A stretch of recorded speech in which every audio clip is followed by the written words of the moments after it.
Hello dear friends, you are most welcome at Study IS with PN Sharma. Dear friends, आज हम 20 मई 2020 the Hindu का analysis करेंगे। तो आज के दिन हमारे लिए कौन कौन सी न्यूज है जो हमारे यूपीएससी एंड स्टेट पीसीएस के पॉइंट ऑफ व्यू से इंपॉर्टेंट है, उन सभी न्यूज का हम डिस्कशन करेंगे। तो डियर फ्रेंड्स, न्यूज स्टार्ट करने से पहले जो भी स्टूडेंट अनअकैडमी प्लस सब्सक्रिप्शन लेने की सोच रहे हो और जो लेना चाहते हो वो स्टडी IS कोड यूज कर आप प्लस प्लेटफॉर्म पर एक्स्ट्रा डिस्काउंट का बेनिफिट ले सकते हो। ये सभी सोशल मीडिया प्लेटफॉर्म्स है जहां से आप जुड़ सकते हो हमसे। आपकी कोई भी क्वेरी हो रिगार्डिंग प्रिपरेशन या अनअकैडमी प्लस सब्सक्रिप्शन से संबंधित तो आप Telegram, Instagram, Facebook and mail भी हमें कर सकते हो। तो डियर फ्रेंड्स, आज हम स्टार्ट करते हैं 20 मई 2020। आज के दिन कौन कौन सी न्यूज है जो हमारे यूपीएससी के पॉइंट ऑफ व्यू से इंपॉर्टेंट है, उन सभी को हम देखेंगे। यहां पर 5680 5680 केसेस नए जुड़े हैं पूरे इंडिया में और बहुत तेजी से ग्राफ जो है वो बढ़ रहा है। लॉकडाउन 4 चल रहा है उसके बावजूद भी, और थोड़ा लॉकडाउन में हम थोड़ा रिलीज कर रहे हैं, थोड़ा ढील दे रहे हैं, उसके बावजूद भी केसेज में कोई कमी नहीं हो रही है। तो ये इंडियन गवर्नमेंट के लिए थोड़ा सा प्रॉब्लमेटिक है। हमारे लिए जो इंपॉर्टेंट है पेज नंबर 6, यहाँ पर changing nature of Chinese diplomacy, इसको एक बार पढ़कर छोड़ सकते हो, इतना इंपॉर्टेंट नहीं है। जस्ट यहाँ पर दो प्रधानमंत्रियों की बात की गई कि एक प्रधानमंत्री जो माओ थे उस टाइम बंदूक की नोक पर काम होता था। जो उनके दूसरे प्रधानमंत्री थे उसके बाद जो आए, उनके द्वारा जो एक कंप्रोमाइज की डिप्लोमेसी हथियार की गई, परसुएशन एंड कंप्रोमाइज। अब आप देखते होंगे कि प्रेजेंट में जो डिप्लोमेसी चल रही है वो सी जिनपिंग साहब के द्वारा भी जो चलाई जा रही है चाइना में, वो परसुएशन और कंप्रोमाइज के द्वारा। कुछ जगह चाइना कंप्रोमाइज करता है, कुछ जगह परसुएट करता है। कि कैसे परसुएट? कि हम आपका इकोनॉमिक डेवलपमेंट करेंगे, हमारे यहाँ पर आपके BRI में बेल्ट एंड रोड इनिशिएटिव में शामिल होने से आपको इकोनॉमिक जो एक डेवलपमेंट है वो होगा। इसी कारण आजकल हर देश को परसुएट कर जो चाइना है वो अपने बेल्ट एंड रोड इनिशिएटिव में इंक्लूड कर रहा है, और जगह जगह क्या कर रहा है, बेल्ट एंड रोड इनिशिएटिव के तहत वो डेवलपमेंट का कार्य कर रहा है दूसरे देशों में, डेप ट्रैप पॉलिसी में फंसा रहा है। तो ये क्या है उसका परसुएशन एंड कंप्रोमाइज पॉलिसी। यहां पर the opening of training help athlete, again यहाँ पर स्पोर्ट्स एंड एथलीट से संबंधित जो हमारे लिए इंपॉर्टेंट नहीं है। जस्ट उनके जितने भी ट्रेनिंग सेशंस थे वो बंद हो गए थे स्पोर्ट्स के कोविड-19 के कारण, तो इतना इंपॉर्टेंट नहीं है। यहाँ पर सिर्फ इतना सा याद रखना है, Pakistan as both terror perpetuate भी कर रहा है, मीन्स उसको आगे भी बढ़ा रहा है, और विक्टिम भी खुद ही है। मीन्स किसी आतंकवाद जो टेररिज्म है उसको बढ़ावा देने का काम भी कर रहा है, साथ में उसके बढ़ने से दूसरे देशों में अपना टेररिस्ट पॉलिसी को अपना रहा है, लेकिन उसका विक्टिम भी खुद ही है। उसके कारण खुद को भी नुकसान हो रहा है, कई बार खुद के ऊपर अटैक हुए हैं। साथ ही में जो इसका पूरा कंसंट्रेशन है जब इन एक्टिविटीज में रहेगा अगर पाकिस्तान का, तो खुद का डेवलपमेंट नहीं कर पाएगा। तो यहाँ पर जो हमारे लिए इंपॉर्टेंट है वो आप 3 पॉइंट से याद रखना, कि जैसे मोहम्मद एंड लश्कर ए तोयबा, ये दोनों जो बनाए गए हैं, जैसे मोहम्मद जैम एंड LET लश्कर ए तैयबा, ये दोनों के लिए स्पेशली जो ISI है वहाँ की जो खुफिया एजेंसी है पाकिस्तान की, उसके द्वारा इंडिया पर अटैक करने के लिए इनको बनाया गया है स्पेशली। लेकिन कई बार गड़बड़ हो जाता है, या फिर कई बार जब इनकी फिलोसॉफी और जो इनको आइडियोलॉजी है वो ब्रिच होता है, या फिर कई बार पाकिस्तानी गवर्नमेंट या आर्मी जब इनका सपोर्ट नहीं करती है थोड़ा भी, या कई बार खुद की माने मंगवाना रहता है, तो वहां पर भी ये क्या करती है, अटैक कर देती है कई बार। तो ये आप याद रखना। उसके बाद तहरीक-ए-तालिबान पाकिस्तान, ये तालिबान जो ग्रुप है अफगानिस्तान में उसकी आइडियोलॉजी से थोड़ा सा मैच करता है, इसको भी पोषित किया है पाकिस्तान ने। लेकिन अब पाकिस्तान में अपनी कई मांगे मनवाने के लिए पाकिस्तान पर ही अटैक कर देता है। तो पाकिस्तान ने स्टार्ट तो किया था आतंकवाद को दूसरे देशों में अपने एजेंडाज को लगाने के लिए, अपने एजेंडाज को मनवाने के लिए, लेकिन अब हो क्या रहा है कि इसी का नेगेटिव इंपैक्ट पड़ रहा है पाकिस्तान की इकोनॉमी पर, वहां के गवर्नेंस पर, तो ये बड़ी एक प्रॉब्लम है। यहां पर नेक्स्ट है पेज नंबर 7। इस पर हम देखेंगे फिजिकल स्टिमुलस। यहां पर कई बार आया है। अब इन्होंने जो लिखा है, India is standing at a cross road as a result of the central government's delayed and wrong decisions. इन्होंने अपना ये लिखा है, लेकिन इन्होंने काफ़ी अच्छा लिखा है, कुछ तक मैं भी सहमत हूँ। आपने देखा होगा, इसको हम देखेंगे। हम यहाँ से फिजिकल स्टिमुलस को उठाएंगे क्या था इंडियन गवर्नमेंट का, लेकिन आपने देखा होगा इंडियन गवर्नमेंट या गवर्नमेंट सेंट्रल गवर्नमेंट ने जो डिसीजन लिया था लॉकडाउन का, उससे पहले माइग्रेंट्स वर्कर के बारे में सोचा नहीं गया। लगभग 1 से 1.5 महीने तक वो परेशान रहे। पटरियों पर जा रहे हैं लोग, पटरियों पर सो रहे हैं, खाना नहीं मिल रहा टाइम पर, 1,000 किलोमीटर दूरी तक जा रहे हैं, ट्रकों में जा रहे हैं। उसके बाद कई बार एक्सीडेंट हुआ है। तो कहीं ना कहीं उनका फंडामेंटल राइट 21 उसका वायोलेशन हुआ है। जीवन जीने की स्वतंत्रता और जीवन जीने की जो उनको right to life and personal liberty, जो उनको एक अधिकार मिला हुआ जीवन जीने का अधिकार, उसका कहीं ना कहीं वायोलेशन था। तो इसीलिए इन्होंने सही आर्टिकल लिखा है, we need a social physician. यहाँ पर जो इनकी जो थिंकिंग है वो क्या है कि एक मेडिकल कॉलेज में जो डॉक्टर्स बनते हैं, वो डॉक्टर्स बनते हैं, उनको एकेडमिक्स से ज़्यादा अटैच किया जाता है। उनको ये पता नहीं होता कि जो सोशल हमारा स्ट्रक्चर है इंडिया का वो कैसा है, वहाँ पर गरीब कैसे हैं, आपके साथ कैसे पेश आएंगे, उनके लिए आपको क्या इलाज करना है, ये सभी यहाँ पर थोड़ी गायब है। बाद में क्या होता है, जैसे डिग्री खत्म होती है डॉक्टर्स की, ये प्राइवेट हॉस्पिटल्स में चले जाते हैं या अच्छे पैकेज के लिए फॉरेन कंट्रीज में चले जाते हैं। इंडिया में क्या सोशल स्ट्रक्चर है उनसे उनका लगाव नहीं रहता है, इसीलिए बड़ी प्रॉब्लमेटिक रहती है।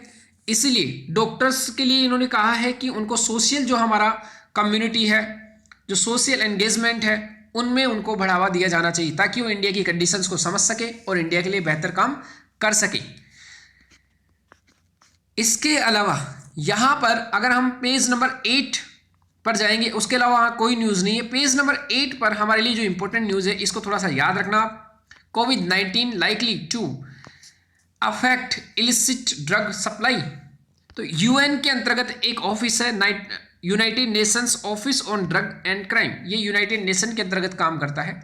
ये देखता है कि किसी जो वर्ल्ड है उसमें कहाँ से सप्लाई होती है ड्रग्स की, क्या सप्लाई बढ़ रही है, कौन सा देश इसका ज़्यादा इम्पैक्टफुल है, किस देश पर, कौन से देश से ज़्यादा सप्लाई होती है, कहाँ पर सप्लाई होती है, सप्लाई का रूट क्या है और इसके इम्पैक्ट्स क्या क्या है, इकोनॉमी को इससे कितना नुकसान हो रहा है, इसका बाजार कितना है, ये सभी कौन ध्यान रखता है, United Nations Office on drugs and crime. तो कभी भी यूपीएससी में इसका एक स्टेटमेंट आप यूटिलाइज कर सकते हो कि इसकी रिपोर्ट ये है। इंडिया के लिए क्या प्रॉब्लम है, कई बार ये क्वेश्चन आया हुआ है, इंडिया के लिए क्या प्रॉब्लम है। इंडिया की अगर बात करें हम, तो इंडिया का इस टाइप से मैप बनाकर हम लिख सकते हैं। आगे अगर बड़ा होता तो हम बना पाते। यहाँ पर पाकिस्तान, उसके बाद अफगानिस्तान और यहाँ पर ईरान। यहाँ पर अगर हम बात करें तो म्यांमार, उसके बाद थाईलैंड एंड लाओस, ये सभी यहाँ पर 3 देश और यहाँ पर 3 देश। ये जो 3 देश है, ईरान, अफगानिस्तान एंड पाकिस्तान, यहाँ पर ड्रग्स की जो उत्पादन है वो बहुत अधिक मात्रा में होता है। और यहाँ पर जो थाईलैंड, म्यांमार, लाओस है, यहाँ पर जो ड्रग्स का कंजप्शन है वो बहुत ज़्यादा मात्रा में होता है। अब होता क्या है कि यहाँ से प्रोडक्शन ज़्यादा हो रहा है, यहाँ पर क्या हो रहा है, ये golden triangle and golden crescent miss स्वर्णिम त्रिभुज, गोल्डन ट्राइंगल, और यहाँ पर गोल्डन, यहाँ पर एक क्रिसेंट है। यहाँ पर से जो प्रोडक्शन होता है ड्रग्स का वो कहाँ पर सप्लाई होता है, इन देशों में। तो ये आप याद रखना। तो इसके कारण क्या होता है, जो इंडिया इसके बीच में पड़ गया है, इंडिया क्या हुआ, इंडिया यहाँ पर बीच में है, यहाँ पर 3 देश और यहाँ पर 3 देश, जहाँ पर सबसे ज़्यादा क्या होता है, ड्रग्स का प्रोडक्शन होता है, यहाँ पर ड्रग्स का कंजप्शन होता है, इंडिया बीच में है। तो जितना भी इलीगल व्यापार होता है ड्रग्स को लेकर, या फिर बच्चों की खरीद फरोख्त होती है, मीन्स जो ह्यूमन ट्रैफिकिज्म होता है, या फिर जितना भी आर्म्स का सप्लाई होता है वो इंडिया के थ्रू होता है। इसलिए इंडिया में अलगाववाद, इंडिया में नक्सलवाद, उग्रवाद, उसके बाद सेपरेटिस्ट एक्टिविटीज जम्मू कश्मीर में, वो सभी भी कहीं ना कहीं उनको भी बढ़ावा मिलता है। तो ये क्वेश्चन एक बार यूपीएससी में पूछा भी गया था, तो अब थोड़ा सा इसका याद रखना। आगे है पेज नंबर 10, वहां पर हम देखेंगे यहां पर एक सिंपल सा है कॉन्सेप्ट कि transfer of probe to CBI not a matter of routine, supreme court to Arnab Goswami का केस था जिसमें इन्होंने मानहानि केस, पालघर केस को थोड़ा सा इन्होंने हाईलाइट किया था। यहां पर जो मेन इंपॉर्टेंट है, सुप्रीम कोर्ट ने अपने एक डिसीजन में बोला है कि सही है, आप जर्नलिज्म जो है, जनता, आपको स्पीच एंड एक्सप्रेशन की पूरी क्षमता है 19(1)(a) के तहत, लेकिन आप 19(2) के तहत जो रीजनेबल रेस्ट्रिक्शन लगे हों उनका भी पालन आपको करना पड़ेगा। इसको हम आगे देखेंगे अच्छे से कि ये क्या मैटर है। यहां पर जो 11 नंबर है ये भी आज इंपॉर्टेंट है। यहां से सीधा सा इतना सा याद रखना कि बंगाल की जो खाड़ी है, बे ऑफ बंगाल, वहां पर ग्लोबल वार्मिंग के कारण हीटिंग हो रही है, टेम्परेचर बहुत तेजी से बढ़ रहा है। जब टेम्परेचर बढ़ता है तो क्या होता है, जो वायु का दाब है, एयर प्रेशर, वो क्या होता है, कम।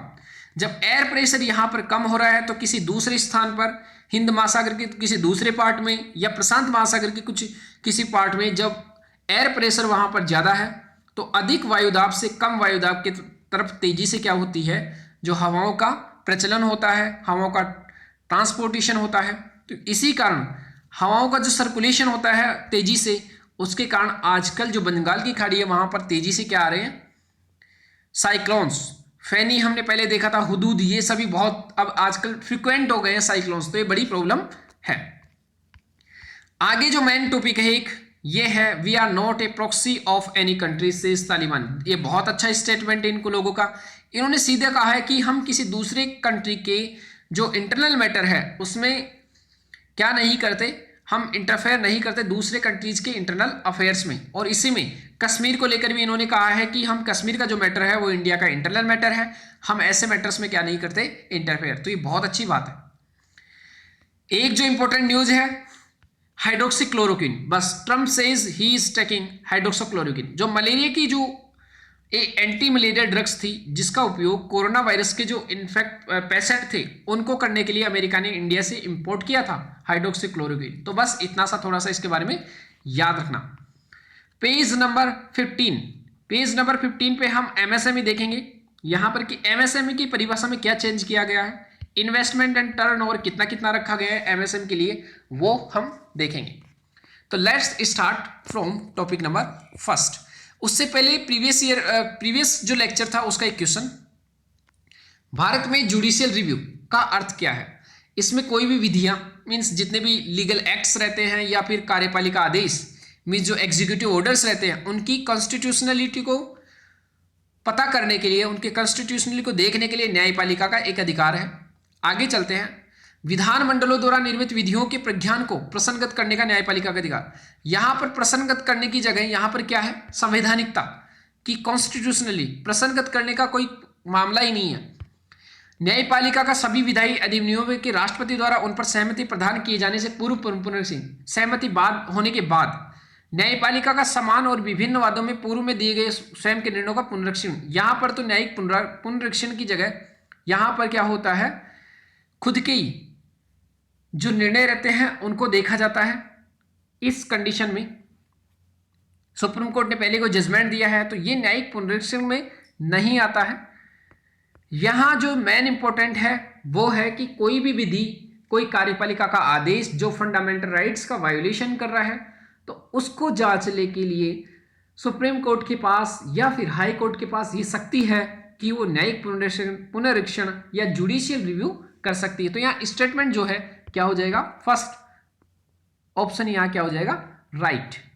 अब हम देखते हैं 20 मई 2020 economic stimulus package, the Hindu के पेज नंबर 7। यहां पर क्या हुआ था, गवर्नमेंट ने कहा था कि 20 लाख करोड़ रुपए हम दे रहे हैं, जीडीपी का 10%।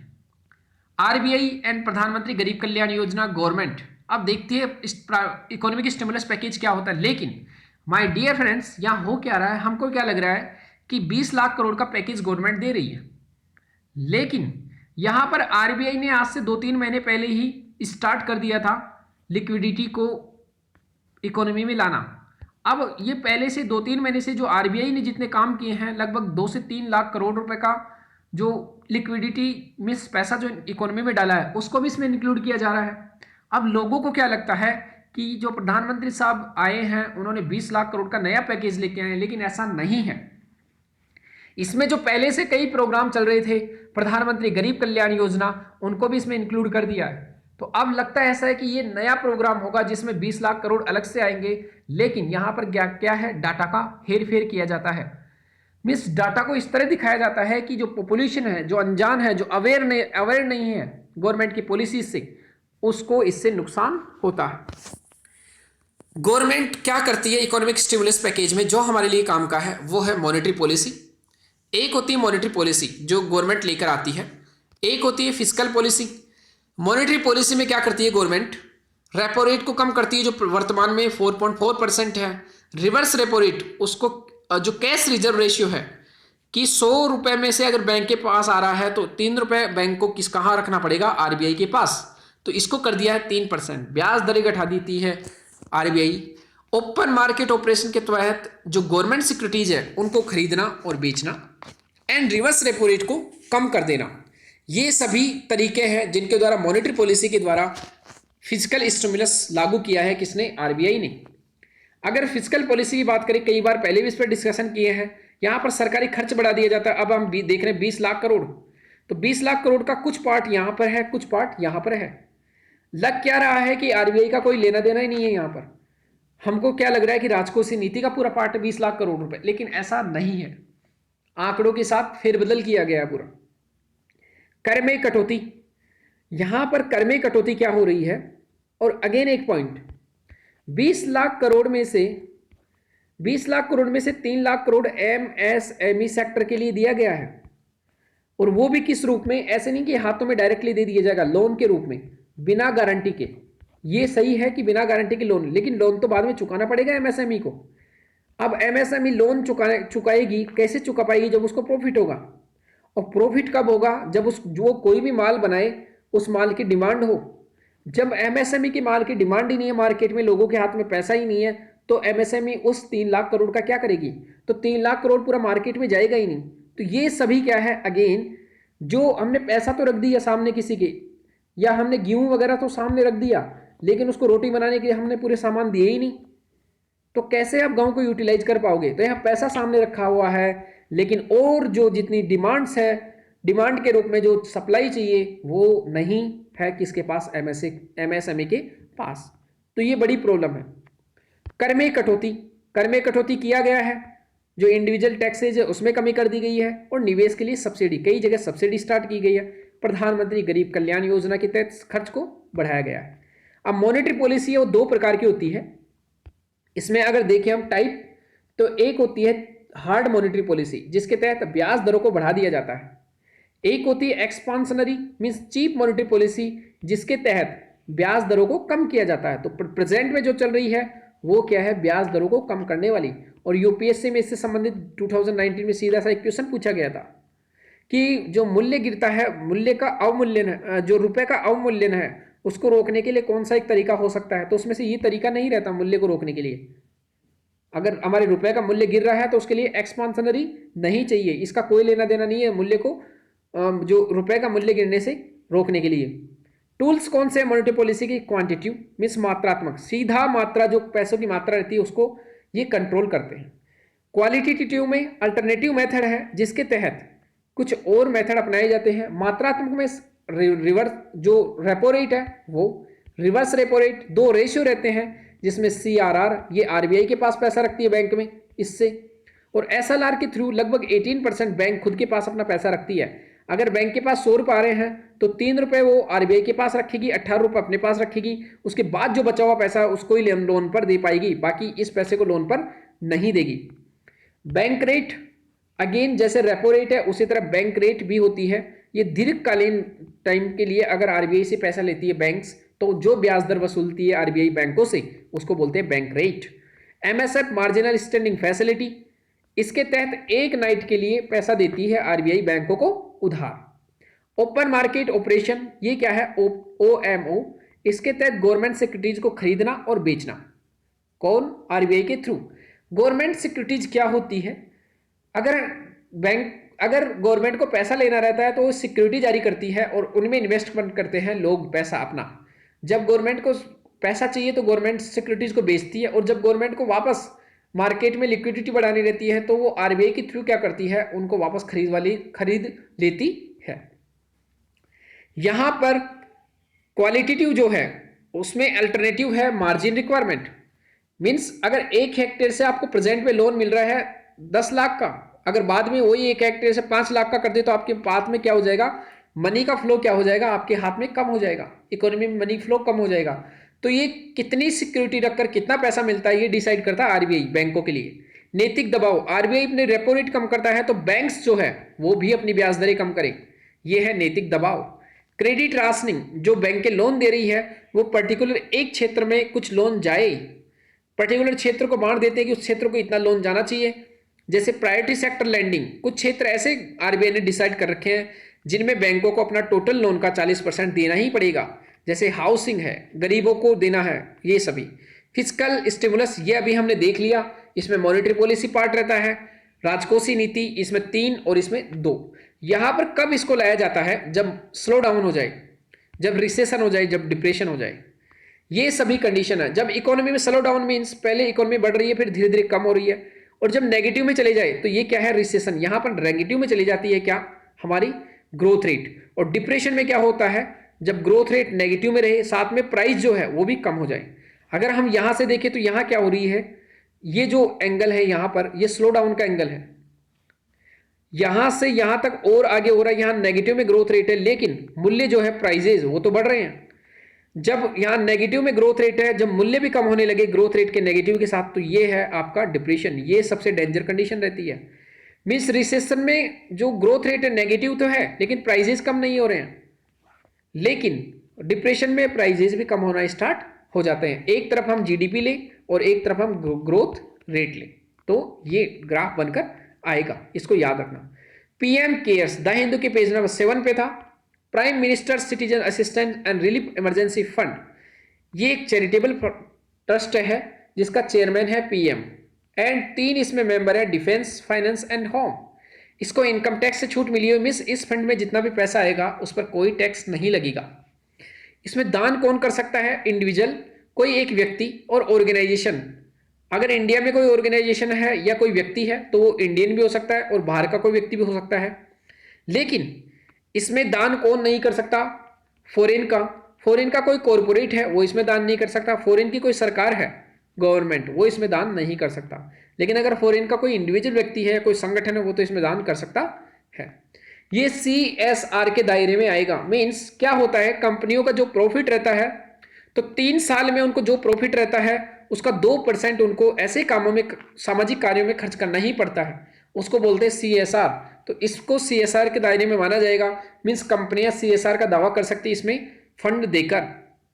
भुगतान किससे कर सकते हैं, credit card, debit card, UPI, NEFT and RTGS, ये सभी तरीके हैं जिनके द्वारा किया जा सकता है। Prime minister national relief fund, ये पहले से चल रहा था।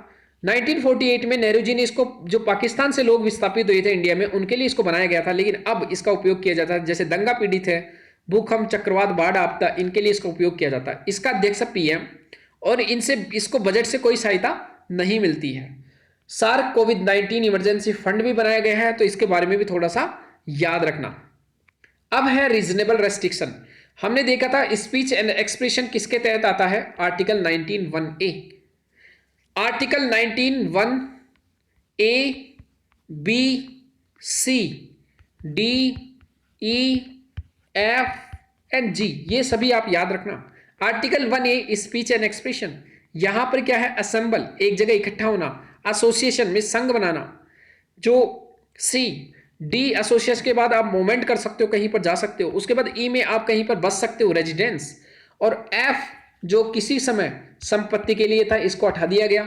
और G में आप कहीं पर अपना प्रोफेशन कर सकते हो। तो 19(1) एक जगह रख देना है, 19(1) एक जगह रख देना है, उसके बाद A, B, C, D लगा देना है, स्टार्ट कर देना है। और सीधा से याद रखना कि आपको स्पीच एंड एक्सप्रेशन देना है तो आपको कहीं ना कहीं लोगों को इकट्ठा तो करना पड़ेगा। जब इकट्ठा हुए तो कुछ लोग मित्र बन गए तो एसोसिएशन बन गया, फिर उनकी घूमने की इच्छा हुई तो घूमने चले गए, मूवमेंट हो गया। फिर जब घूमते घूमते थक जाएंगे तो कहीं ना कहीं रहने का भी तो जुगाड़ करेंगे, तो रेजिडेंस, और जब रेजिडेंस कर लिए तो कहीं ना कहीं उनको रोजगार भी करना पड़ेगा। तो इस टाइप से आप एक ट्रिक के साथ माध्यम से इसको याद कर सकते हो। MSME sector, micro, small, medium. Micro में देखेंगे नई परिभाषा चेंज कर देगी कि इन्वेस्टमेंट 1 करोड़ या टर्नओवर 5 करोड़। स्मॉल में investment 10 crore, turnover 50 crore. Medium अगर है तो इन्वेस्टमेंट 20 करोड़ और टर्नओवर 100 करोड़ रुपए का। इंपॉर्टेंट जो यहाँ पर है वो है एक्सपोर्ट जो हो रहा है वो 48% एमएसएमई के द्वारा, और जीडीपी जो है, जीडीपी में योगदान है 29%। लेकिन हमारे जो एमएसएमई है उसको चाइना की जो डंपिंग पॉलिसी है, डंपिंग पॉलिसी क्या होती है, जो सस्ता माल रहता है उसके द्वारा किसी देश के मार्केट को भर देना, और ये बड़ी प्रॉब्लम है। चाइना का सस्ते माल से हमारे जो एमएसएमई सेक्टर है उसको बहुत नुकसान होता है। आपने दिवाली के समय देखा होगा कि कितनी कलरफुल लाइट्स आती है, वो सभी अब कहाँ से आती है, चाइना से।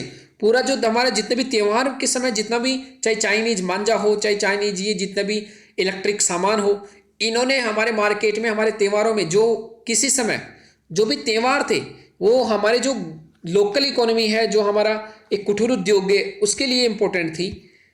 लेकिन इसको बर्बाद किसने कर दिया? चाइना की जो डंपिंग पॉलिसी है उसने। आजकल हर चीज़ क्या है, चाइना से आ रही त्योहारों के ऊपर, जो कि हमारे इकोनॉमी के लिए इंपॉर्टेंट थी। तो याद रखना, ग्रामीण इकोनॉमी के लिए। अब हमने फंडामेंटल राइट्स देखे हैं, मूल अधिकार। उसमें मैंने सोचा कि आपको पूरे फंडामेंटल राइट्स याद होने चाहिए हमेशा। तो इसके लिए क्या करना है, आपको छोटा सा एक चार्ट बनाना है। आर्टिकल 12 से 35 में फंडामेंटल राइट्स है। भाग 3 में जस्टिसेबल मीन्स अगर आपके फंडामेंटल राइट्स का वायोलेशन होता है तो आप सुप्रीम कोर्ट, हाई कोर्ट में जा सकते हो डायरेक्टली, और वहां से रिट जारी करवा सकते हो। किसी ने पूछा था रिट क्या होता है, रिट याचिका क्या होती है? ये रिट याचिका क्या होती है? रिट याचिका क्या होती है? जब हमारे फंडामेंटल राइट्स का वायोलेशन होता है, इन सभी फंडामेंटल राइट्स का, तो हम क्या करते हैं, सुप्रीम कोर्ट और हाई कोर्ट में जा सकते हैं डायरेक्टली।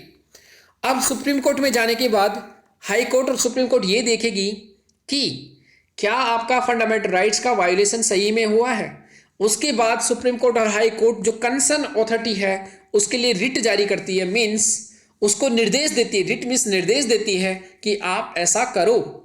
अगर आपको गलत तरीके से गिरफ्तार किया गया है तो आपको छोड़ने का आदेश देगी।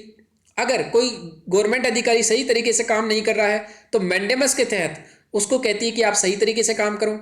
अगर कोर्ट, लोअर कोर्ट सही तरीके से काम नहीं करती तो अपर कोर्ट उसके वहां से अपने जो कोई केस है उसको मंगवा लेगी सर्शियोरी के थ्रू। अगर लोअर कोर्ट अपने अधिकार क्षेत्र से बाहर जाकर काम कर रहा है तो उसको रोक लगा देगी प्रोहिबिशन के तहत। और अगर किसी संवैधानिक पद पर गलत तरीके से किसी व्यक्ति को बिठा दिया गया है और आप सुप्रीम कोर्ट, हाई कोर्ट पहुंच गए हो तो वो उसको क्यों वारंटों के तहत हटाने का निर्देश दे सकती है। तो यहां पर सुप्रीम कोर्ट, हाई कोर्ट के लिए निर्देश हैं गवर्नमेंट के लिए कि आप ये करो। अगर किसी के फंडामेंटल राइट्स का वायलेशन होता है तो इसे बोलते हैं रिट याचिका, मीन्स रिट जारी दायर करवाना। यहां पर जो आपको याद रखना है, आर्टिकल 12 राज्य की परिभाषा है कि राज्य में कौन कौन शामिल होंगे। आर्टिकल 13 न्यायिक समीक्षा, सुप्रीम कोर्ट आर्टिकल 32 के तहत, हाई कोर्ट आर्टिकल 226 के तहत जुडिशियल रिव्यू करेगा कि कोई विधि आपके फंडामेंटल राइट्स का वायलेशन तो नहीं कर रही।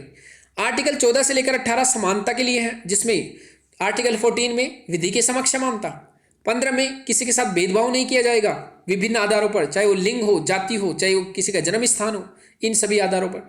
16 में लोक नियोजन means public employment and public appointment जो होगा उसमें सभी को बराबर सम्मान दिया जाएगा, किसी आधार पर उसको भेदभाव नहीं किया जाएगा।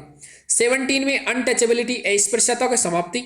18 में उपाधियों का अंत, केवल एजुकेशन और आर्मी में उपाधियों का यूज किया जा सकता है, बाकी कहीं नहीं। आर्टिकल 19 से लेकर 22 तक जो है वो है राइट टू फ्रीडम, जिसमें 19 में भाषण, घूमने बसने की स्वतंत्रता, ये सभी हमने देखा था अभी। आर्टिकल 20 में दोष सिद्धि मीन्स आपको अपना दोष सिद्ध करने का पूरा अधिकार दिया जाएगा, अननेसेसरी आपको हरासमेंट नहीं किया जाएगा। 21 में जीवन जीने की, और 22 में गिरफ्तारी करने का, गिरफ्तारी के विरुद्ध कि आपको गलत तरीके से अगर गिरफ्तार किया जाता है तो आपको छोड़ने का आदेश देना पड़ेगा गवर्नमेंट को। आगे यहां पर 23 दुर्व्यापार, 24 में शोषण, बाल मजदूरी, 25 में धर्म को मानना, 26 में धर्म का प्रबंधन करने की स्वतंत्रताएं हैं, 27 में धर्म के आधार पर टैक्स आपके ऊपर नहीं लगाया जा सकता, 28 में एजुकेशन कि एजुकेशन शिक्षण संस्थान आप खोल सकते हो, 29 में किसी अल्पसंख्यक को अपनी भाषा, लिपि और संस्कृति को संरक्षण का, और 30 में अल्पसंख्यक अपनी कोई भी शिक्षण संस्थाएं खोल सकते हैं। आर्टिकल 32 में अगेन रिट जारी कर सकती है सुप्रीम कोर्ट, हाई कोर्ट। 33 में पुलिस और इंटेलिजेंस, इन सभी को फंडामेंटल राइट्स के ऊपर प्रतिबंध लगाया जा सकता है और सुप्रीम कोर्ट में उन प्रतिबंधों के विरुद्ध हम नहीं जा सकते। 34 में कहीं पर आर्मी है, आर्मी रूल लगा हुआ है, तो वहां पर फंडामेंटल राइट्स को नहीं दिया जा सकता। उसके बाद जो 35 है वहां पर केवल संसद लॉ बनाएगा, राज्य विधानसभा नहीं। अगेन जो एक ये सभी हमने जस्ट देखा कि माइक्रो स्मॉल मीडियम के लिए पहली जो परिभाषा थी वो ये थी, अलग अलग इन्वेस्टमेंट मैन्युफैक्चरिंग के लिए अलग और सर्विस सेक्टर के लिए अलग। लेकिन अभी प्रेजेंट में ये रिवाइज कर दिया गया, अब मैन्युफैक्चरिंग और सर्विस दोनों के लिए सेम कर दिया गया है। तो ये अभी हमने जस्ट देखा था कि कितना कितना है। ये यूपीएससी 2019 का एक क्वेश्चन है कि which article of the constitution of India safeguards one's right to marry the person of one's choice, कि भारत के संविधान का कौन सा अनुच्छेद अपनी पसंद के व्यक्ति से विवाह करने के लिए किसी व्यक्ति के अधिकार को संरक्षण देता है। आर्टिकल 19, 21, 25 और 29। तो ये आप देखना, इसमें से आप आंसर करोगे कि कौन सा सही आंसर है। 19, 21, 25 एंड 29 राइट आंसर कौन सा है, ये आप कमेंट बॉक्स में कर बताओगे। तो my dear friends, thank you very much for today's the Hindu analysis.